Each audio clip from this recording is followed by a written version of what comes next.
about the potential I saw in all this. I was just amazed by it. And we started thinking, wouldn't it be cool if we had a background that was moving like Tron did, but we animated the character by hand. It had never been done before, but there's something about John that you kind of get the feeling that that doesn't matter. I mean, if it had never been done before, it doesn't mean it can't be done.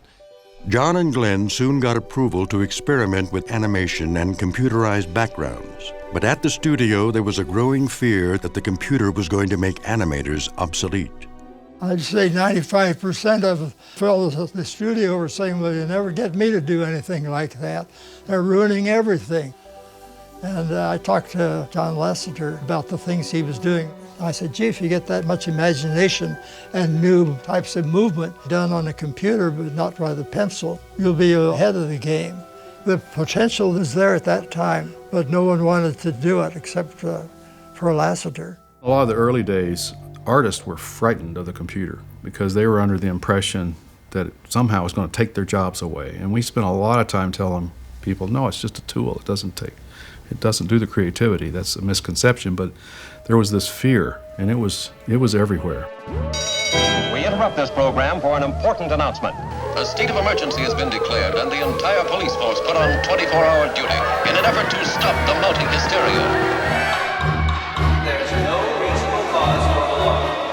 These rumors are absolutely false.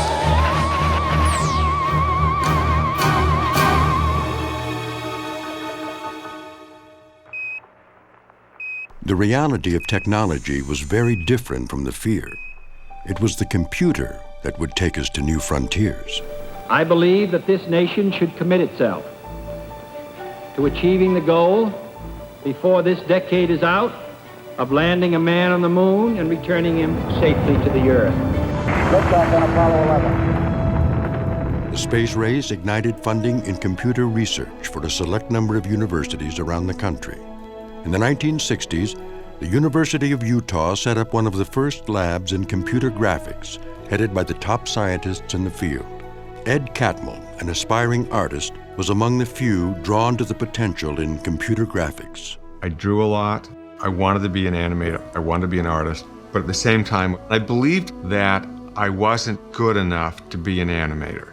So I switched over to physics and computer science. As soon as I took the first class, I just fell in love with it. I just blew everything else away, because here was a program in which there was art, science, programming, all together in one place in a new field, and it was wide open.